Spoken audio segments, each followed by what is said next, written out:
Minister of Interior, Excellency Minister of Justice, colleagues from the Principles for Peace, ambassadors, and other ladies and gentlemen present.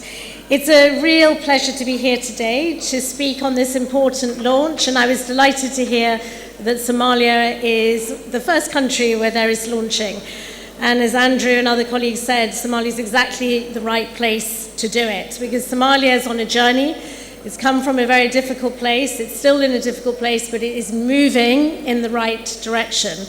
And I think the journey needs to be and is clearly being underpinned by these core principles. The first three, the core ones of dignity, solidarity, and humility, all relate to that moral compact that must exist between individuals and communities and, of course, their government. But let me just briefly say a little bit about the other five principles, how they apply in Somalia and what the UN is doing to support that. So the first one around enhancing legitimacy. At the heart, obviously, of good government. It means all the processes, the institutions, the power holders, the laws that govern peace. They're essential for the peace process. The way the UN is supporting this is through a lot of support to Parliament, to develop and debate the Constitution, very live topic at the moment, and of course our work to gradually roll out with the Ministry of Interior one person, one vote elections across the country. All of this at the heart of the state building agenda, and the state building agenda at the heart of the peace building agenda.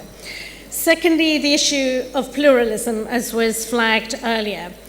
It is absolutely essential that people do feel engaged and involved. And of course, at the heart of this is women, and we are particularly championing this and making sure women's voice is heard, that we achieve the 30% quota of representation at all levels of government for women. But not just women, the voice of youth needs to be heard, minority clans, and of course the disabled. So that's the pluralism principle. Thirdly, the issue of accountable security, obviously at the heart of Somalia's agenda as it fights this very difficult insurgency, Al-Shabaab. But to do this, the government needs accountable security institutions whose role is to protect the public, to distinguish what the Somali government is and brings to the people as distinct from Al-Shabaab, which is there to predate and cause conflict and hostility. So as the UN, we're working in particular on building accountable policing institutions and independent, capable and accountable justice services. And all of this also to support defection, those who are willing to come back from Al-Shabaab.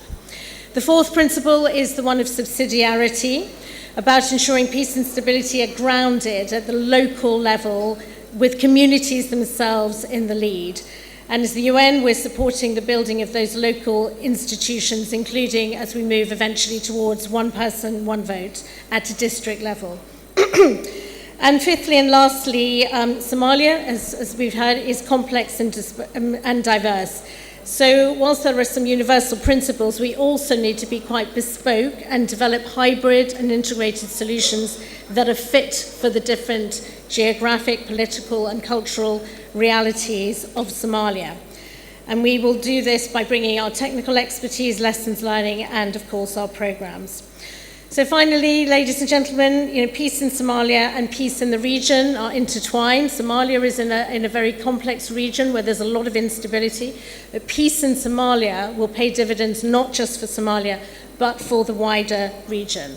I've just come back from briefing the Security Council, and the Security Council has constantly reaffirmed the need to respect sovereignty, territorial integrity, and the political independence of unity for Somalia.